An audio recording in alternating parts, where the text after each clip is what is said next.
एक दिन उसको अगाडि बाघ आयो।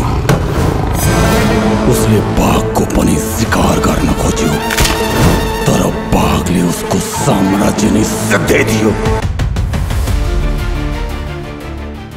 आज म फिल्म मिटज्यू कर्म र राम नाम सत्य हो फिल्म बारे कुरा गर्न गइरहेको छु। फिल्म कर्म यही चैत्र 29 गतेदेखि प्रदर्शनमा आउन लागेको छ भने फिल्म मिटज्यूबाट तेरिया मगर नेपाली सिने क्षेत्रमा डेब्यू गर्दैछिन्। त्यसैगरी फिल्म राम नाम सत्यमा नायक विराज भट्ट अनुबन्धित भएका छन्। भिडियो रोचक, रमाइलो र जानकारीमूलक भएकोले भिडियो पुरा हेर्नुहोला र यस्तै जानकारीका लागि हाम्रो च्यानललाई सब्स्क्राइब गर्नुहोला। पहिले कुरा गरौँ राम नाम सत्यको बारेमा। अभिनेता विराज भट्ट फिल्म राम नाम सत्यमा अनुबन्धित भएका छन्। सामाजिक सञ्जालमा स्टाटस लेख्दै उनले निर्देशकसँग कागजी सम्झौता भएको जानकारी दिएका छन्। गत असोजमा प्रदर्शन भएको एक्सन फिल्म 12 गाउँ सफल भएपछि विराजको चर्चा र क्रेज बढेको छ। उनले 12 गाउँको सिक्वेल बनाउने घोषणा गरिसकेका छन्। राम नाम सत्य माइकल चन्दले निर्देशन गर्न लागेका हुन्। यो उनको डेब्यू निर्देशन हो। फिल्ममा उनकै कथा रहनेछ। उनले आफ्नो फेसबुकको पोस्ट मार्फत फिल्मको कथा केही फरक र विशेष हुने जिकिर गरेका छन्। उनले थुप्रै म्युजिक भिडियो निर्देशन गरिसकेका छन्। फिल्मको निर्मातामा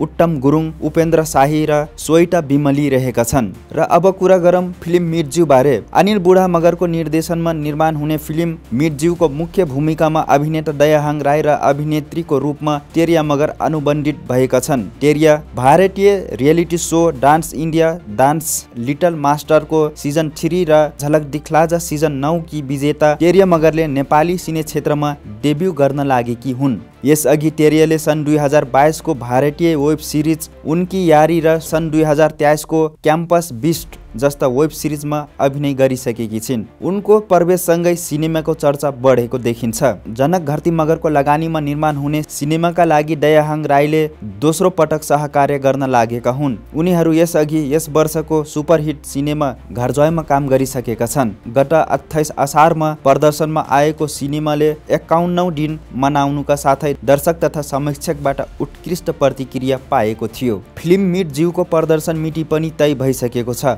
आगामी वर्षको 27 चैत्रमा सिनेमा प्रदर्शन हुने निर्माण टिमले घोषणा गरेका छन्। यो फिल्ममा महेश रायको लेखन रहेको छ।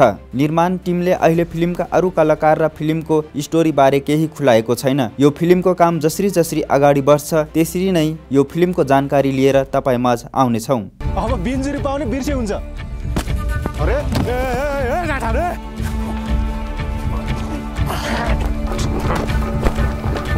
अब कुरा गरौँ फिल्म कर्म बारे। फिल्म कर्ममा उपासना सिंह ठकुरीको लुक्स कस्तो रहनेछ? विपिन कार्कीको अपोजिट रहने उपासनाको लुक्स प्रतिको कौतूहलता मेटाउँदै निर्माण पक्षले क्यारेक्टर लुक्स सार्वजनिक गरेको छ। सार्वजनिक लुक्समा उनी सामान्य कुर्ता सुरुवालमा देखिएकी छिन्। मोडर्न युवती भन्दा पनि उनी गाउँबाट सहर आएकी युवती जस्तो देखिएकी छन्। यद्यपि यसबारे निर्माण पक्षले केही खुलाएको छैन, तर उनको लुक्स र यसअघि सार्वजनिक विपिनको लुक्स हेर्दा उनीहरूको जोडी सुहाउँदो देखिन्छ। उपासनाको क्यारेक्टर बाहेक अन्य खासै केही देखाएको छैन। कर्मलाई अगस्त्यका निर्देशक सौरभ चौधरीले निर्देशन गरेका छन्। कर्मको छायाङ्कन डाङ र काठमाडौँमा गरिएको थियो। चलचित्र कर्म चैत्र 29 गते रिलिज हुँदैछ। नेपाल र विदेशमा यो चलचित्र एकसाथ प्रदर्शन हुनेछ।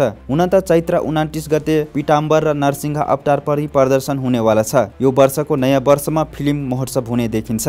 एक्सन जनरमा निर्माण भएको कर्ममा विपिनको पहिलो एक्सन सिनेमा हो। कर्ममा विपिन सँगसँगै उपासना सिंह ठकुरी, मुकुन भुसाल, दिव्या देव लगायतका कलाकारहरूको अभिनय रहेको छ। मुकुन भुसाल यो चलचित्रमा नेगेटिभ क्यारेक्टरमा छन्। एक्सन ड्रामा जनरमा निर्माण भएको सिनेमाको कथा निर्देशक चौधरीले स्वयं लेखेका हुन्। कर्मले अन्तर्राष्ट्रिय प्रदर्शन अधिकार बिक्री गरिसकेको छ। चलचित्रको अन्तर्राष्ट्रिय वितरण अधिकार 7 सिज सिनेमाले लिएको छ। केही समय अघि सार्वजनिक पोस्टरले दर्शकमा उत्साह बढाए सँगसँगै ओभरसिज मार्केटमा पनि दर्शकमा कर्म प्रतिको चासो बढेको निर्माण टिमले बताएका छन्। यो फिल्ममा बसन्त लम्सालको लगानी रहेको छ। निर्देशक चौधरीको अगस्त्य च्याप्टर 1 ले दर्शक र समीक्षकहरूको राम्रो प्रतिक्रिया पाएको थियो। अब कुरा आउँछ फिल्म जुधेपछि कसै न कसैको हार या जित हुन्छ नै। यो नयाँ वर्षमा कसले बाजी मार्ला त्यो भने चैत्र 29 गते पछि थाहा हुनेछ। तपाईहरुलाई भिडियो कस्तो लाग्यो? यदि भिडियो मन परे हाम्रो च्यानललाई like, comment, share and subscribe गर्नुहोला। धन्यवाद। जय नेपाल।